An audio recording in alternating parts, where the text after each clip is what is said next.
Hey everybody, it's GoblinX and welcome to the Through the Omenpaths Early Access event. Thanks to Wizards Coast for providing me with this promotional early access account. This is the Magic Arena in-universe equivalent to the Marvel Spider Man set coming to Magic at pre-releases this weekend, and as such, it is functionally identical to the Spider Man set, just with in-universe names and artworks. So I will be putting up the card images for all of the most important cards that we play with and against, so you can all get that information and use that for your upcoming pre-releases if you are interested in that. However, I am trying to get this video up in a timely manner, trying to get it up today, so I will not have the Spider-Man image for every single card within this video, but let me know how it works out for you, if you're okay with just the highlights, or if for future videos this week you need to see more Spider-Man cards, as I will have more time to edit, because I won't have to get the video up the day of recording. But without further ado, with that massive disclaimer out of the way, it is, a new confusing time with the in-universe and out-of-universe versions of the same cards, but it's still an exciting time. We still got a brand new set to play, and I'm pumped to hop into it, so let's get some practice with the Through the Omenpaths pre-release, and some practice for the potential Spider-Man pre-release this weekend. All right, so we have 7 rares here. These are still play booster packs, which means that we will be opening up 1 to 3 rares if you get something out of the special guest sheet in each pack, which is nice. These are all just main set cards here. We got 2 copies of Fate Weaver in green. 1 mana, 1/1 reach death touch. You can sacrifice it to search your library for a Spider Hero card, reveal it, put it into your hand, then shuffle. This is a set full of Spider Heroes because, again, the physical version is the Spider-Man set. They printed all kinds of Spider-Men, and they are all Spider Heroes. So this seems like a very reasonable card here. Not the most exciting rare in the universe, but definitely very solid, especially in multiples like that if we get good Spider-Human heroes. And we've got a 5-color one. Can't imagine that we can go for the full 5-color deck here in Sealed too often, so not the most excited about that, but it is certainly a cool card. For our black rares, they look pretty solid. We have a 3-mana 2/3 Flash Menace. So whenever another non-token creature you control dies, you draw a card and lose a life. So you can flash this in when one of your creatures is about to trade during combat, or flash it in response to a removal spell to guarantee that you get at least 1 piece of card draw off of it and make it a 2-for-1. As long as you draw a single card off of this, this will be great in Sealed and Draft. 3-mana 2/3 Flash Menace plus you're up a card, so ideally want to play it like that, but it will be very good in that position. We've got an aura here, 4 mana for a +2/+2 for each aura and equipment attached to the creature, and all damage that would be dealt to you is dealt to enchanted creature instead. So it's like a pariah where you are redirecting all damage to this creature. However, this one also buffs that creature up quite a bit, so you might be able to get this out of range of dying to all of that potential damage. So pretty interesting one, a pretty strict build around. I don't think there are actually a whole ton of auras and equipment in this set, but there is a modified sub-theme going on where you do want to have creatures on the board that have a counter or an aura or an equipment on them.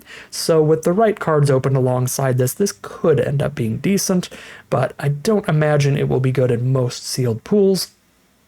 We've got one of the hybrid mana rares. These are really nice cards. This is a smaller set, pretty important to mention. It is under 200 cards, whereas most draft and sealed sets are up near the 300 card range. So this is a set where the amount of unique playables is going to be a lot less. So while this is an allied color set, which means that the main archetypes are red-green, red-black, black-blue, blue-white, and white-green, this fits into the majority of those archetypes, right? It fits into green-red, it fits into red-black, and it fits into blue-black, so it fits into 3 out of the 5 decks. Just even more flexible than a mono-colored spell, so do love that card for sure. So this is a way to discard your other Mayhem cards and cast them for cheap, and it has Mayhem itself if you have something else to discard it. So cool card for sure. And last but not least, we have an enchantment here, 2 and a black. At the beginning of your end step, 2 target players each reveal the top card of their library. They each lose life equal to the mana value of the card revealed by the other player, and then they each put the card they revealed into their hand. So a pretty fun build around for Constructed, but not something I think you generally want to play in Sealed and Draft. You are allowing each player to draw the cards. So it's like a Howling Mine kind of symmetrical effect where you're giving your opponent the same benefit as yourself. Obviously in Constructed, you can build around this and make sure that you have a really high mana value deck, but you can't really do that in Draft and Sealed. If your deck has nothing but high mana value stuff, you're gonna just lose to aggressive strategies before you could cast anything. So interesting card, but not one we're likely to play. All right, we will skip right over to the colorless and multicolored as we open up the sealed pool here. I like looking at the colorless cards first, as they're going to give me an idea of what kind of mana fixing I have access to, regardless of the colors I end up in, to see if we are the kind of deck that's going to want to splash into a third color for some stuff or not. And they can let me see what some powerful cards I have that could fit into any deck might be, so that maybe I only have to get like 20 on color playables, because we could have like 3 good colorless spells. So here, we've got a couple spider-related cards. This thing that makes our equipment creatures, it's kind of interesting. But the main thing to keep in mind here is that we do have 2 copies of the 3-mana Mana Rock if we want to do some fixing and some splashing here. It's not the most exciting Mana Rock. There are no synergies with the food tokens in the set. I mean, you could find a synergistic card here or there, but there's no like 2-color archetype that specifically does anything with tokens or life gain or anything like that. So there's not a ton of ways to use that food super well, so it's mainly just the 3-mana Mana Rock. But that is still perfectly playable and sealed if we want to go splashing around. So we'll keep that in mind.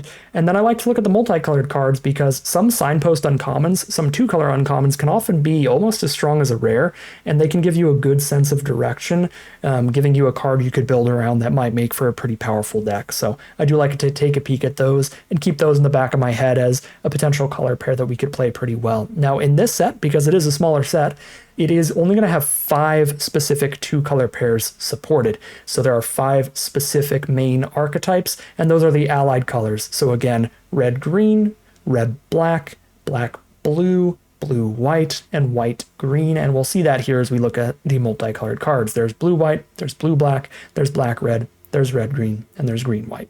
So important to keep that in mind. If you want to have a deck that is going to have the most power possible, you're going to want to be in one of those 2-color pairs so that you have access to the powerful multicolored spells. That is more important, of course, for draft than for sealed. You don't want to start a draft, ideally, too often by taking like a black card and a white card, because there's no black-white cards in the set. But in sealed, you'll kind of naturally end up playing the correct 2 colors, because that's the only thing you'll have opened up. But we'll take a peek at the cards now. A couple of the 2-mana 1/1 that draws the cards, Gallant Citizens in the in-universe version. This is a really solid card. However, it is a hybrid card, so it can fit into a green deck or a white deck that has good enough mana to justify a double green or a double white card. It's best in green-white for multiple reasons. One is that it's the easiest to cast, and the other is that we can web-sling it back into our hand and web it in-universe. That is the mechanic for green-white, where you pick up a tapped creature to play this for a cheaper mana cost. If we do that with a good Enter the Battlefield effect, we can recast that card and get more value off of it. So really nice with that. Worth checking out. We've got the green-red uncommon here. Looks decently strong. Multiple discard kind of madness builds around. The madness ability in this set is Mayhem instead of madness. So Mayhem is, if you discarded the card this turn, you can cast it from your graveyard for the rest of that turn. Instead of usually with Madness, you have to discard the card and then cast it the second you discard it. With Mayhem, you have more flexibility between choosing whether or not you want to cast it. You have more time to decide instead of having to do it right then the second you discard the card. So Mayhem, pretty cool mechanic. Makes it so any cards that discard a card for some value, like this uncommon here, discards a card to get a +1/+1 counter, can turn into pure upside. Because if you discard a card with Mayhem, usually you'll be casting it for cheaper than if you didn't discard it. And then, you're getting a great rate, a 2-mana 3/2 menace, and you're getting a cheaper version of whatever Mayhem card you discarded. So some cool Mayhem stuff in black-red is certainly available. Nothing in blue-black, just a single dual land there.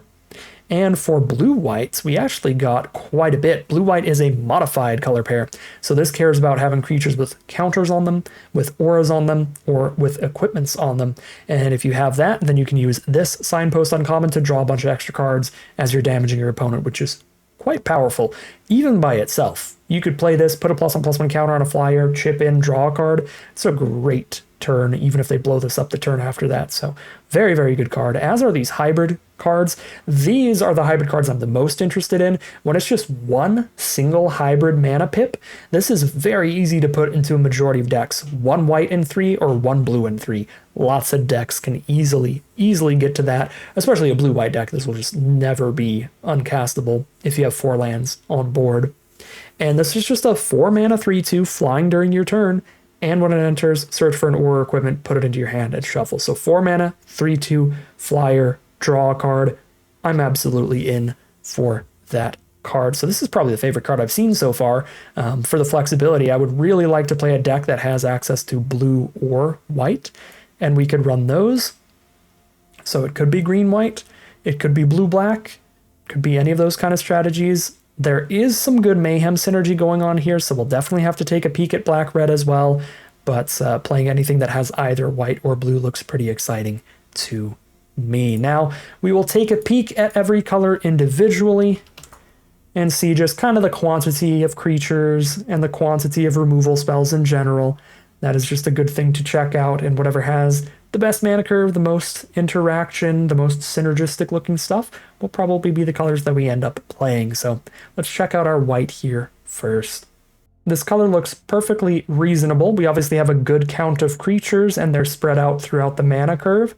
We have some uncommons that look quite strong, like this one. We can web sling it for 2 and a white, pick up a tapped creature, play this, and then at the beginning of our end step, if 2 or more creatures enter the battlefield under your control this turn, you draw a card and gain 2 life. One of the easiest ways to do that is to have a low mana curve, a lot of cheap creatures, but also if you can web sling or n-web a cheap card like the City Pigeon that only costs 1 mana, then you could web sling your card.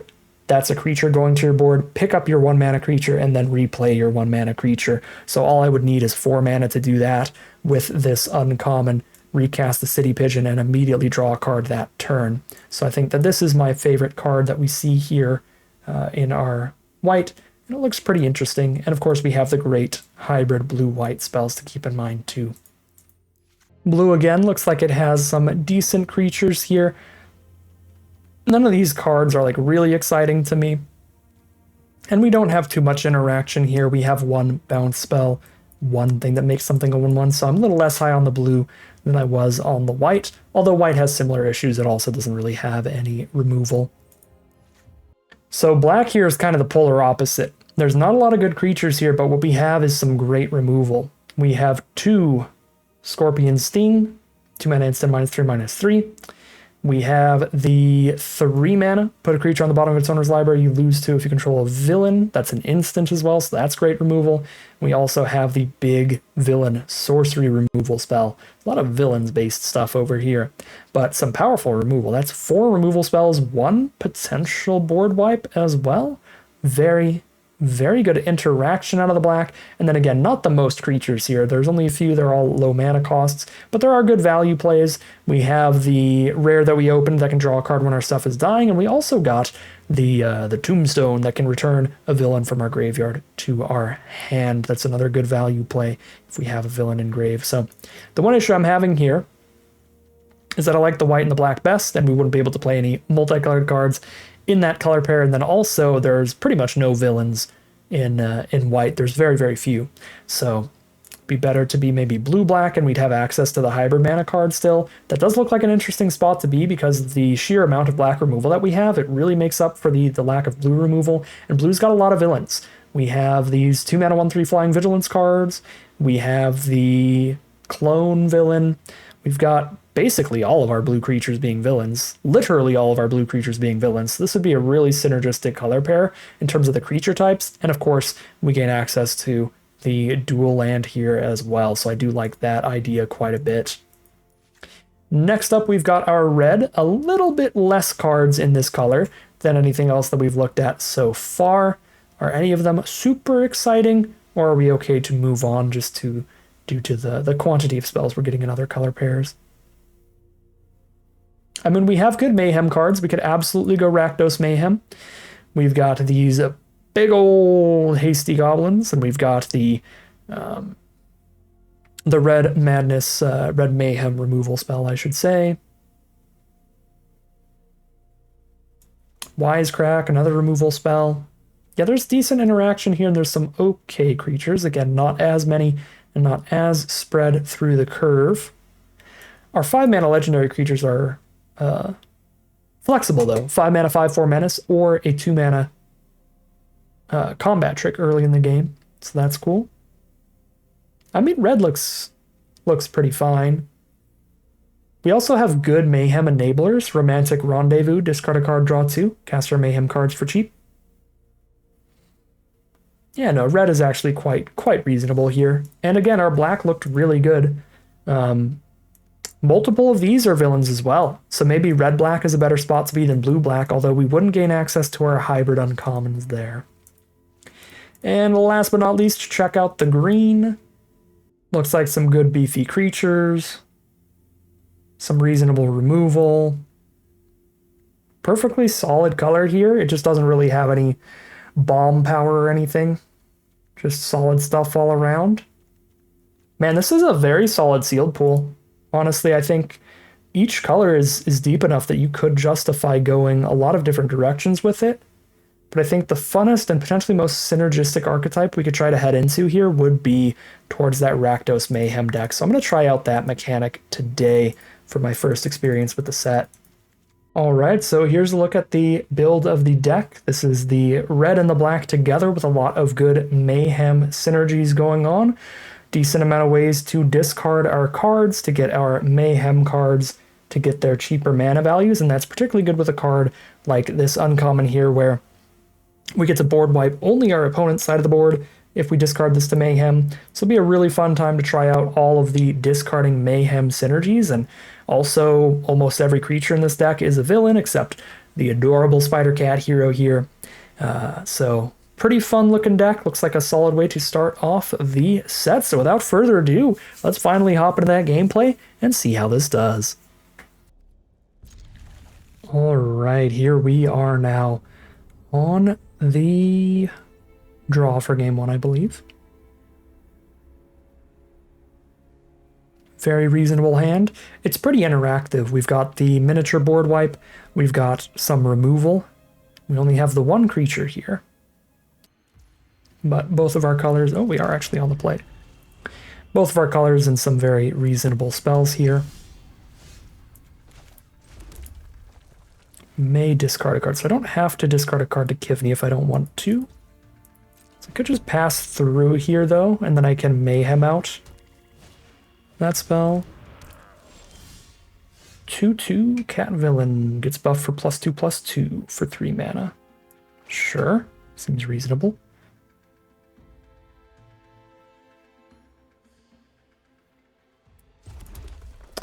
Be 6 mana total to Rendezvous plus Mist.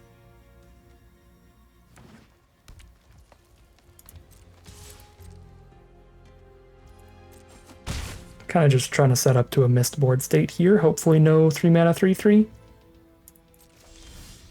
No creature at all this turn. Okay.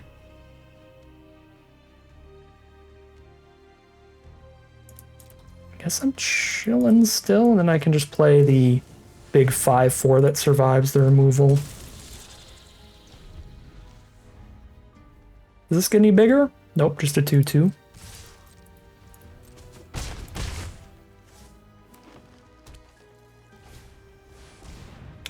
Four, that survives. So let's lose 2 on that.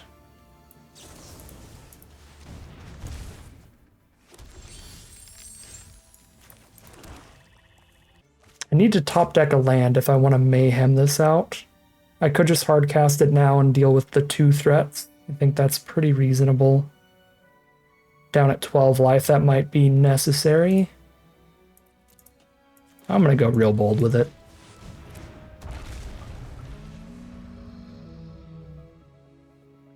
Worst case scenario, we're just forced to hardcast it next turn. Best case scenario, we hit the land. And I turn the Rendezvous into a straight up draw 2 with no downside. We're not down a card anymore at that point. Oh no. Lizard. To make that a 4/4. Well, that's max punishment.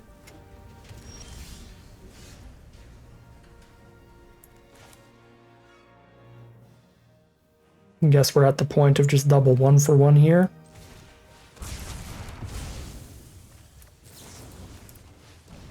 That's a shame.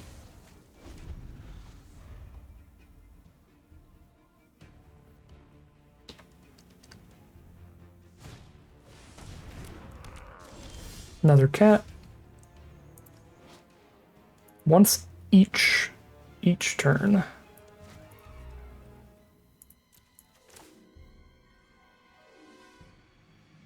So it does work during our turn, so we can't sting it.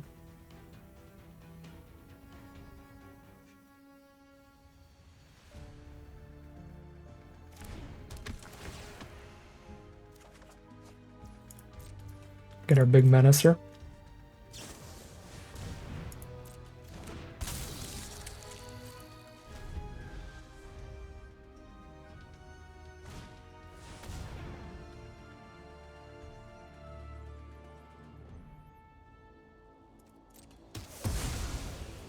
Straight up destroys, so no way to buff that and try to save it.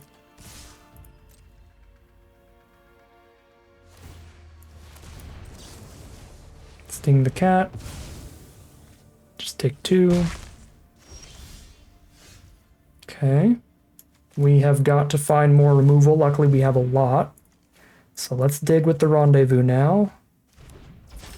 That is not it. It's pretty good value, though. It's another Mayhem card.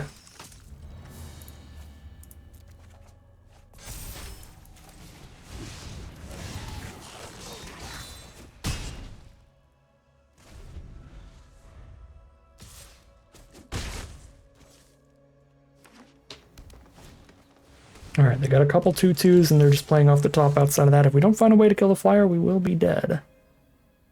Quickly.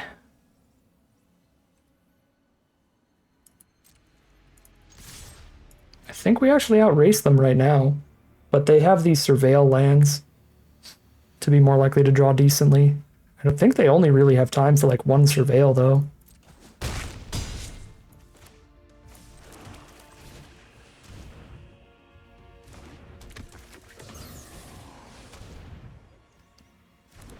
Two blockers, so one removal spell does not hit us for any more damage. Surveil and keep it on top. We're about to get reared. Oh, just removal. The gain 2 is huge here, though, for the race. And they hold back.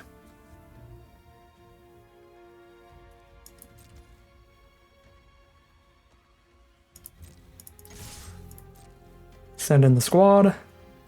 They have to block somewhere, which means they won't have a lethal crackback. Go for the double block. Flash this in to draw a card.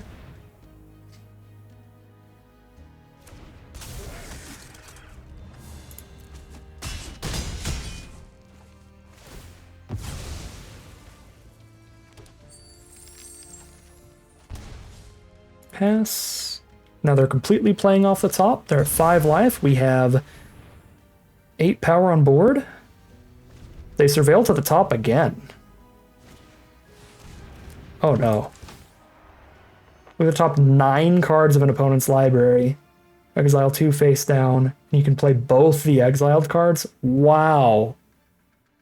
Oh my god, that's like Gonti's atrociously powerful cousin.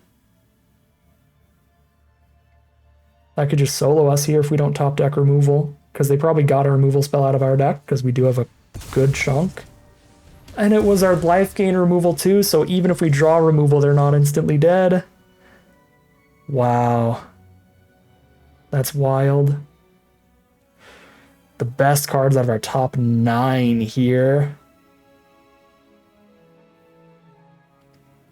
How likely are they to have like played another haster? We only have one of the 5/4 haste. I don't think any of our other creatures have haste. So I think we just push damage here. Yeah, none of our other creatures have haste. It's probably double removal, I would guess.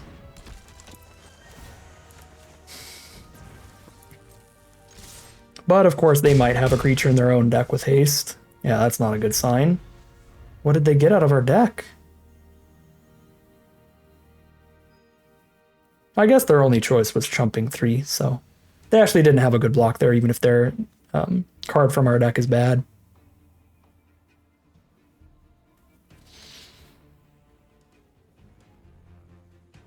I'm scared.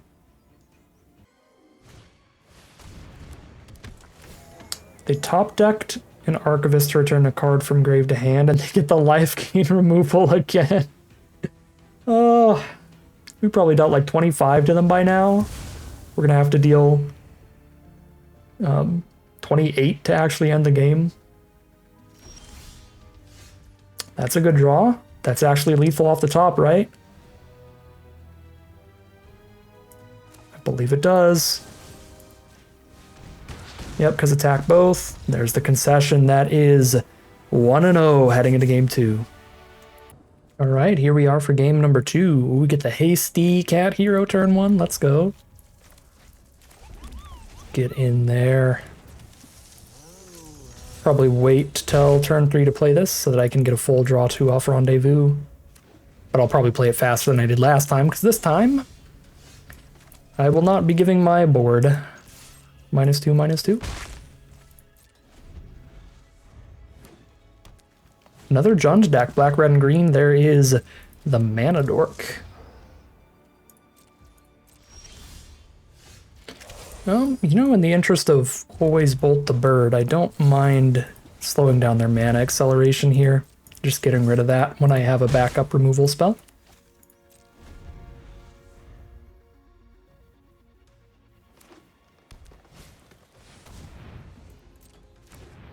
Well, that is absolutely massive. 3 mana, 4/3 trample, draw a card and get a counter on it every time they kill something. So this is Craven. Oh. That is mega bad for me. Gonna have to throw the Caress at that, which I can't do this turn. So we'll spend the turn on the Orb Weaver.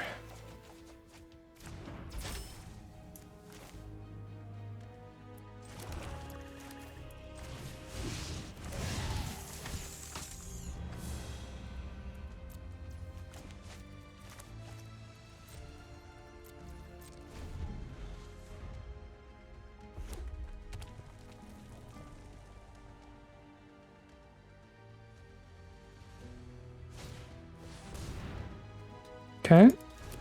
Big old Vigilant card.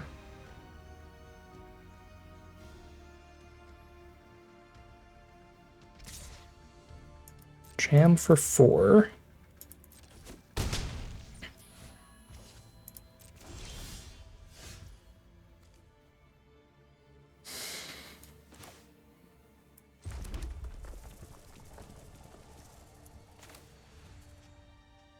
It's not a villain? Oh, neither of these are villains. So I'll have to go the full 5 on that.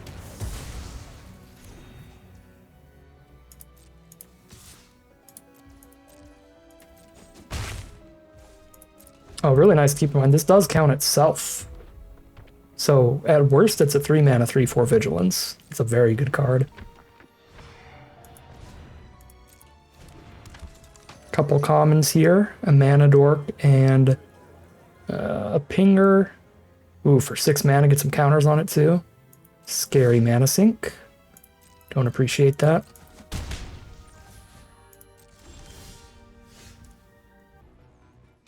This is really bold, but I just don't think I'm accomplishing enough on blocks with these anyway. I can try to get some Miasmic Mist value.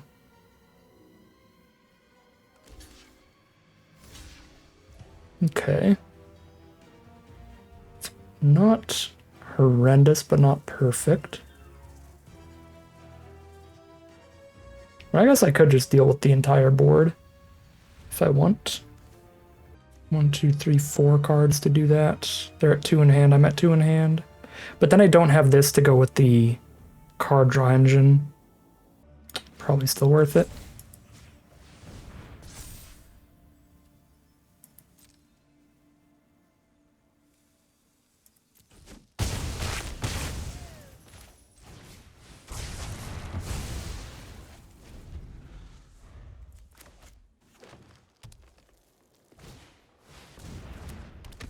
Or 4.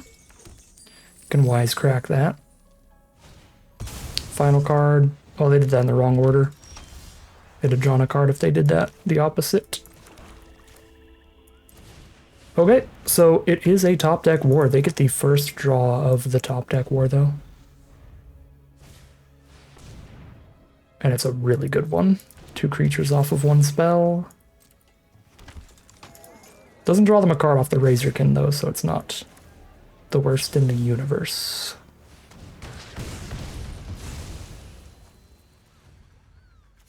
I don't think I have many cards left that will trigger the Razorkin. The superior foes of Spider Man. I think I have to take this trade.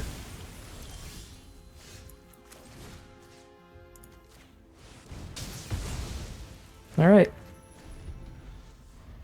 So we're in a top deck where they have a 1/1, they have the first draw each turn, and they have a Surveil land.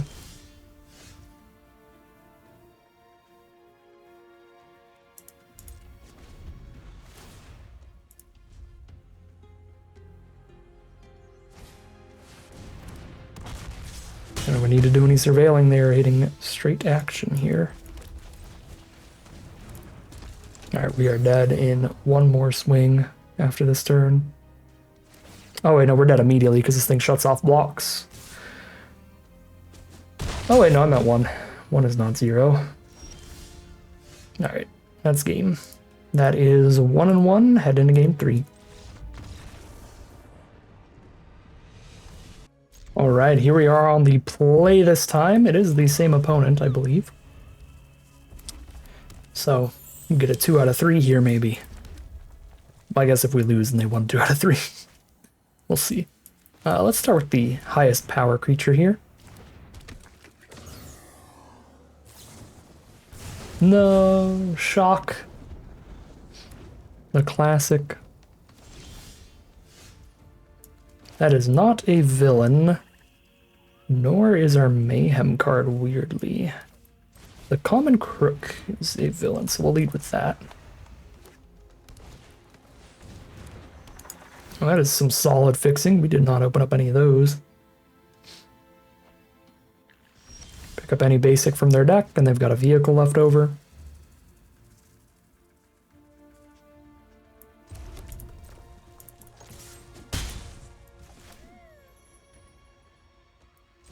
Make a 3/2 menace here. Means the Mayhem board wipe is not going to be one-sided anymore.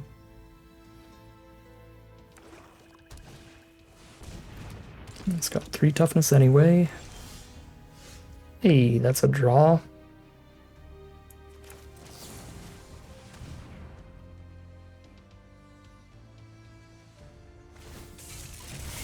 Actually just vibing with the trade into the vehicle here. We get the treasure and we can spend the treasure on Tombstone.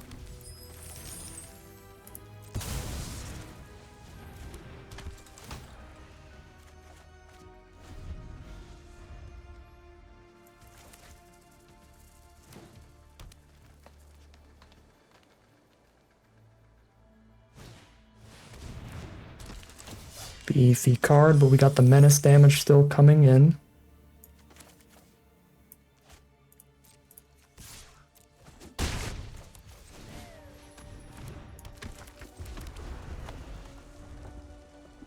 I'm gonna keep playing lands here because I think the biggest reason not to would be if we draw one of our like discard draw 2 spells, and if we draw that we'll want to discard this anyway. I'm about to die to a bigger, scarier Colossal Dreadmaw, and it is not gonna be pretty.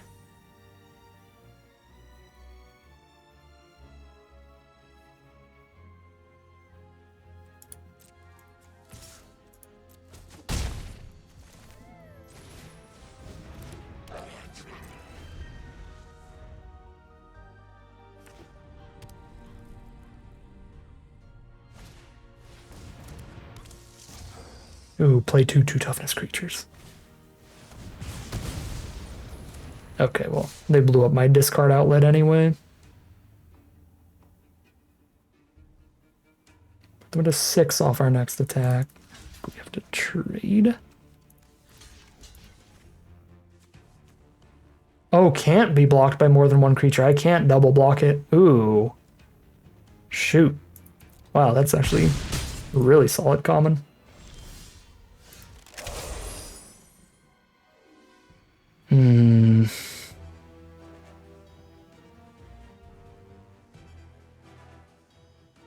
Put them to 2, but then I just die.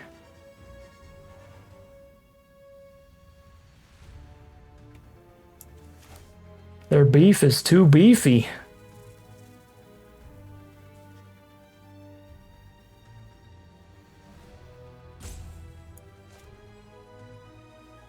Yeah, their beef is just too beefy. This is a bad matchup.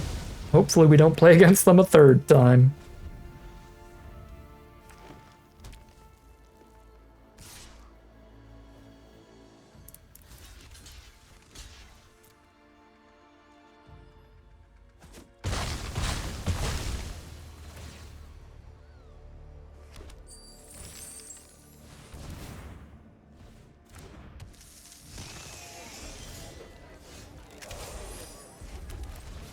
I actually should have held that land, because now I don't have a Mayhem card to discard if we draw our discard 1, draw 2.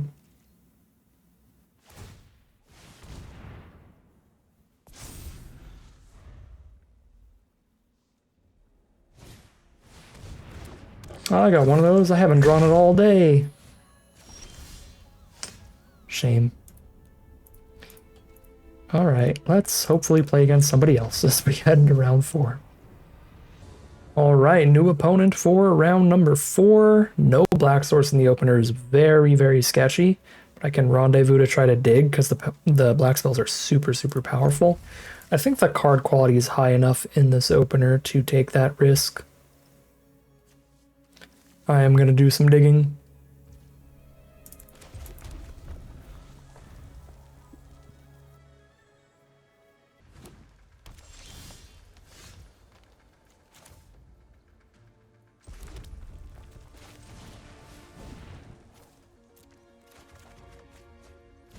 We found a swamp. So we are golden now.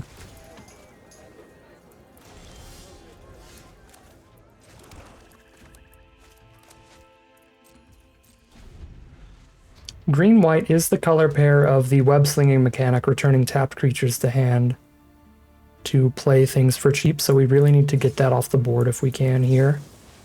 So I will put Rylex at risk to do so.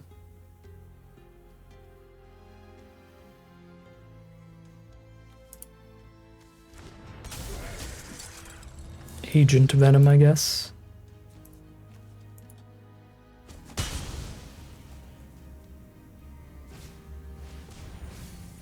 Alright, mill 3, put a permanent from among the milled cards to hand. She's going to be the 1/3 trample that keeps getting bigger.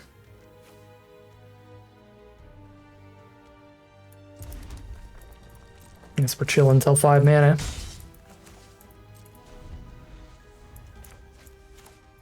Got some instant speed removal spells here, so this should be solid.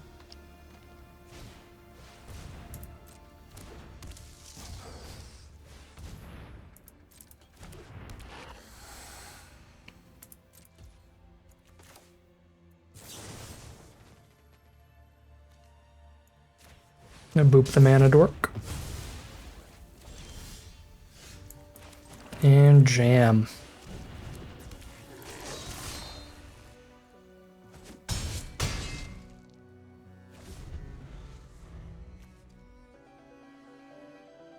So they milled a card that lets them get 2 1/1 flyers for 6 mana.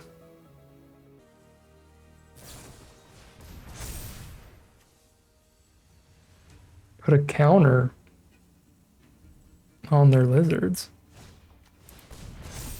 Ah, for their fight spell.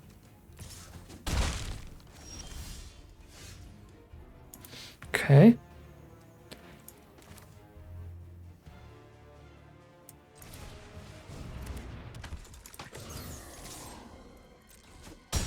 This a villain? This is a villain. So no damage from casting our Remorseless Coup or the Spots Portal.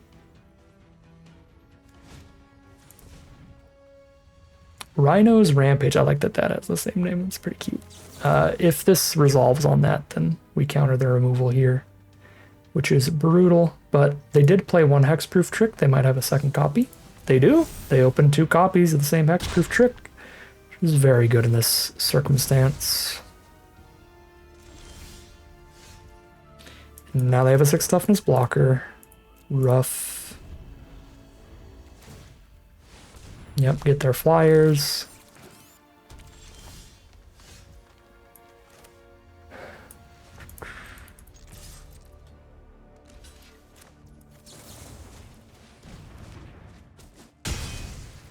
Scorpion Sting is phenomenal. Likely gonna be Black's best common.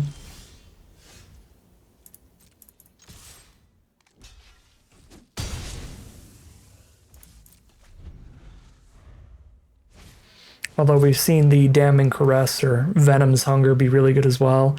Our opponent gains so much life off just spamming Venom's Hungers at us. This is crew 2, so it can't be crewed right now, and even if it could, not quite big enough to really matter. 1 power away. Opponent's flooding out. They got 1 more turn to find something.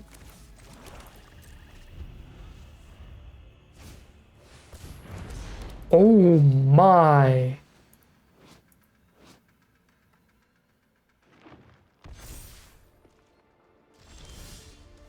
From the graveyard to the battlefield tapped. Sorry, Sandman. But you come back tapped. So that's going to be game. They can crew the chariot, and then I can blow that up too.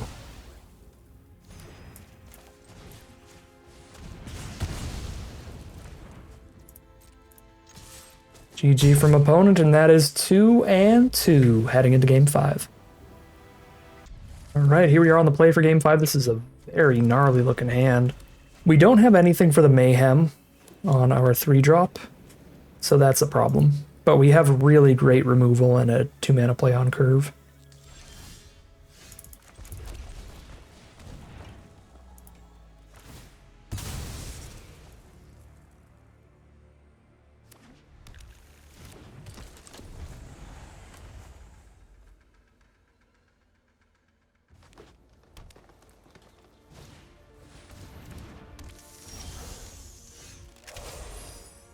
Okay. I mean, I'm fine to turn some lands into treasure tokens here with this, but I also like always shooting the mana door.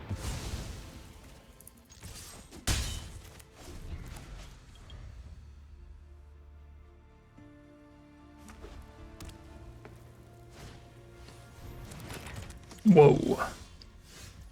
Whenever a creature mana value 5 or greater enters, you can equip this for +4/+4. That is potentially large.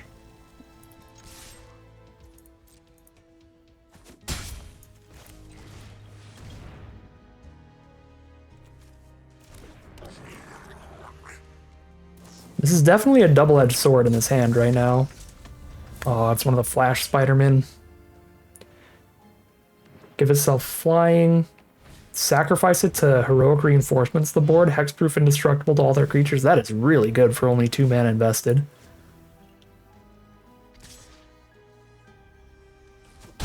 Anyways, our rare is definitely a double-edged sword here, right? Because if I top deck like a good spell that doesn't have Mayhem, I'm gonna have to legitimately discard something here soon. Let's see.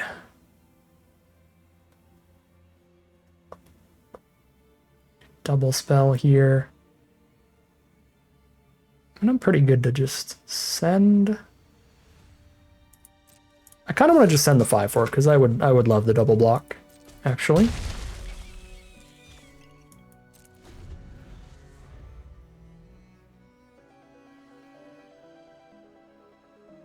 Could have also like stung the aces and then sent both. then I'm guaranteeing I've got to discard something to our rare. Instead of the chance. Really good block. Create 3 1/1s. Oh my god. Create 1/1s, and for 1 mana they can tap this and give the something +1/+1 for each creature they control. Yep, I can't do anything about that. That is really, really good here. Tons of chumpers and massive buffs. Okay.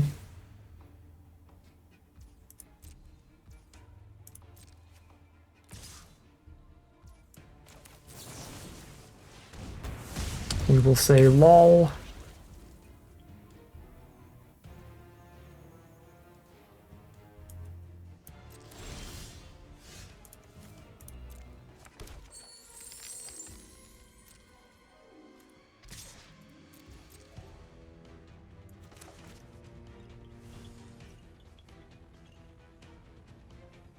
Start working through the 1/1s.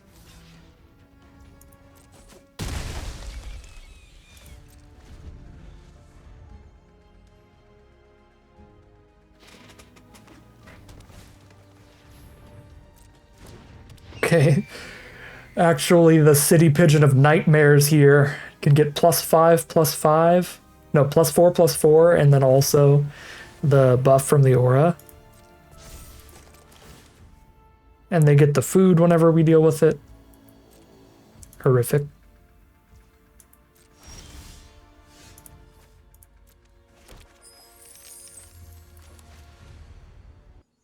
Yeah, this equipment makes this position super. This thing seems very, very strong. Definitely be on the lookout for Doc Ock's Tentacles. If you open that, that card is sick. So, like, I could have coup and attack and maybe kill a 1/1 here. Then I still have the same issues that I've had this whole time. So, kind of like waiting. They put a bunch into the pigeon and then deal with it.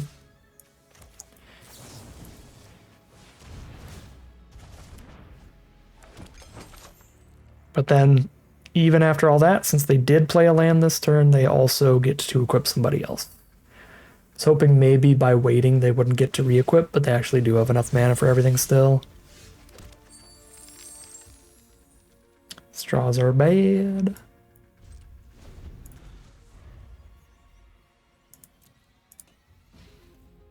Yeah, this game really, really did show off the double-edged nature of the ultimate green goblin guy that makes you discard cards every turn. If you don't have the madness stuff with it, the mayhem stuff with it, or you're not empty-handed, then it is a genuine downside.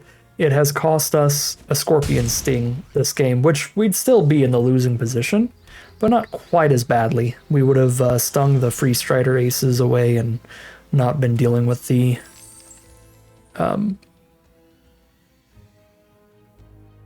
First Strike Vigilance. Also, I didn't remember, if I have no cards in hand, I don't have to discard. I'm dumb. So you should not keep the final land in your hand just to discard it, unless you also have instant speed removal. So when I had like a land in the coup, then yes, sit there and don't play any lands, that way I can hold on to the coup. But if I literally only have the land, just play the land. And then stop discarding.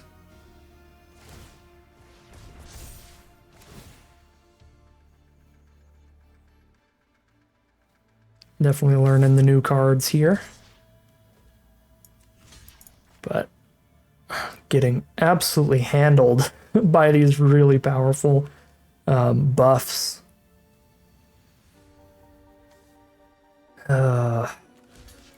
Man. Alright. Top deck, you gotta be incredible.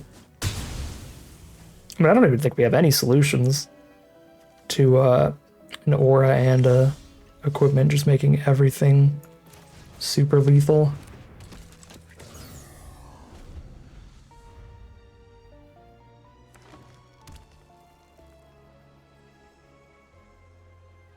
Yeah, this deck's decent against just like solid creatures. It's got a lot of removal in it, but If our opponent plays something that, like, just a big equipment, like this +4/+4, this Doc Ock's Tentacles thing, just...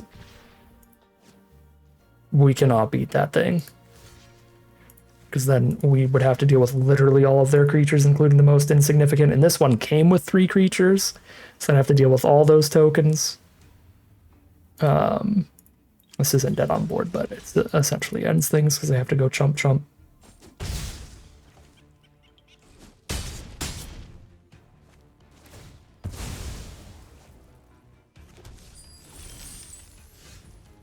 All right.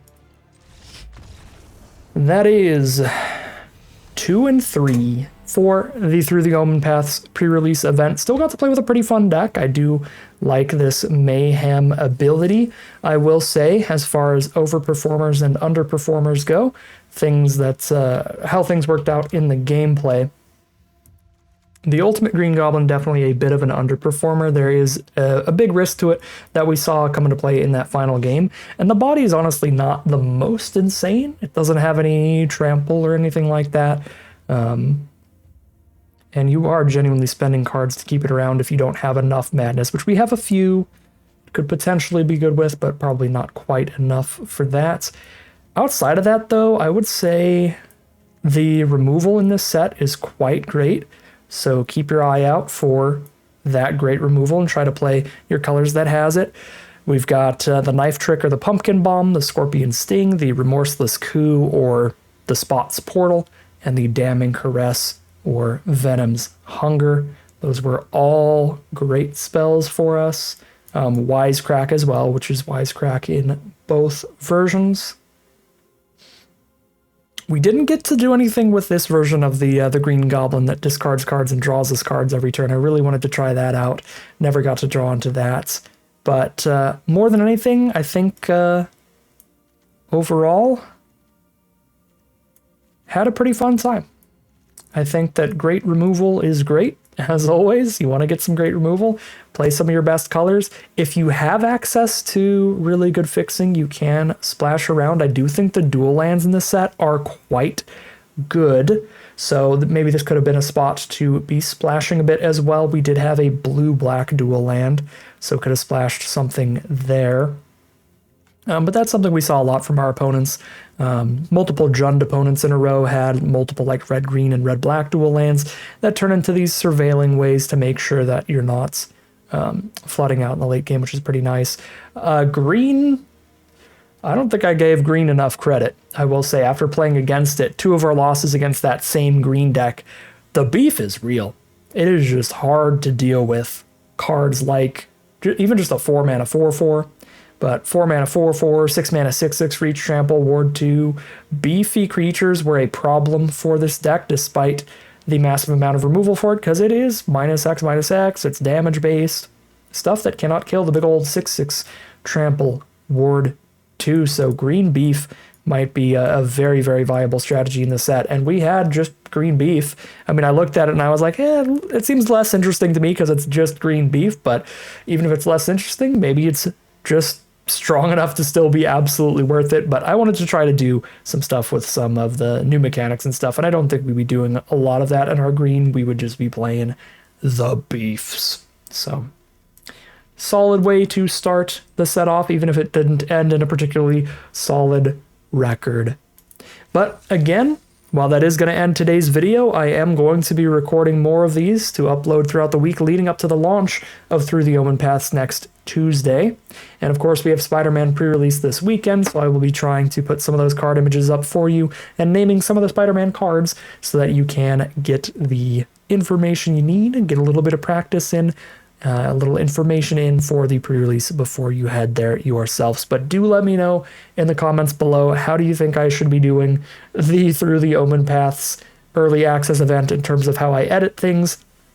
This video, I'm only going to edit it a little bit so I can get it up to you all today, but for the rest of the week, all the other videos I'm recording today, I'll have more time to edit them. So if there's any specific suggestions you have for showing or not showing Spider-Man versions of cards, let me know and I will see what I can do. But again, that is probably only going to be for the duration of the early access event. Once this fully comes out, I'll probably just play them as through the Omenpaths cards, because I would not have the time to keep getting a daily video to you all out if I spent this amount of time editing every single draft.